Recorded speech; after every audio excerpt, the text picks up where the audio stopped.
Fox News Alert, and I'm happy to say U.S. Special Forces have captured one of the militants accused of orchestrating the deadly Benghazi attacks, and he's expected on U.S. soil to face charges. Here to talk more about that is Lieutenant Colonel Michael Waltz, Fox News contributor, retired Green Beret.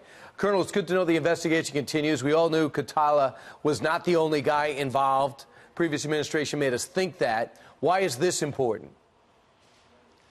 Well, it's important for a couple of reasons. One, taking down Mustafa al-Imam, and they did it, the SEALs went in and did it in a snatch and grab operation rather than an operation that would have been much easier in terms of a drone strike.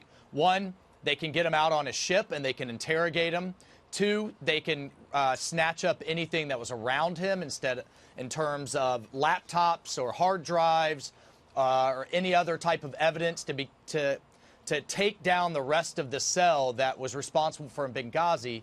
And three, it sends a message around the world that you can run, but you can't hide. So this president has said we're taking the gloves off. He means it.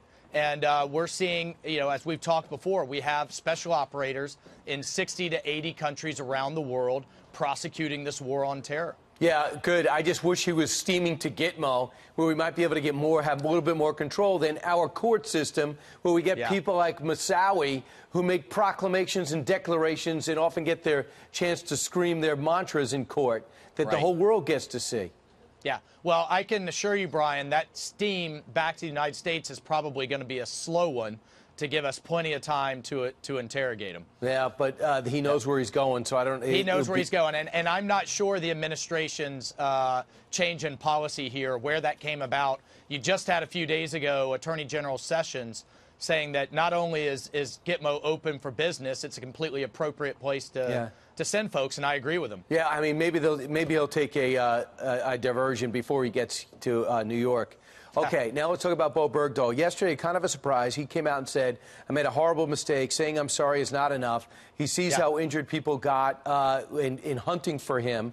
He said, I was trying to do something good and it turned out bad. And he went on to say what you're seeing right there.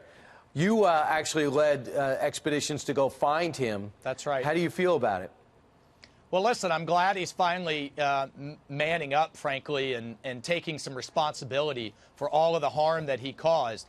But that still doesn't take away the need for accountability. And I want to see him stripped of all rights as a veteran and a POW, and I'd still like to see life sentence. The people that he harmed and the people that died looking for him don't get their lives back and don't get their limbs back. One of the sergeants that testified or came to court cannot testify. His wife had to speak on his behalf because from his head wound, he can't speak at all the rest of his life. That's Sergeant Mark Allen. And I don't know what's going on, but he's also not speaking to his family. The word was that his dad gave him the advice just to leave and left that note and left camp. I don't know if that matters at all. Well, look, one of the things that a point that I do want to make here, Brian, is that this trade that was made for him, the Taliban 5 made for Bergdahl, affects our hostages all over the world because all of those other terrorist groups now expect a trade as high profile as what we did for Bergdahl. It undermined 5 decades of a no-concessions policy. So he's still hurting folks around the world that are being held hostage today. And that is a decision from the previous administration. That's right. And we are paying for that. Disastrous trade. We're still paying for it. Right. Good point. Lieutenant Colonel Michael Waltz, thanks so much.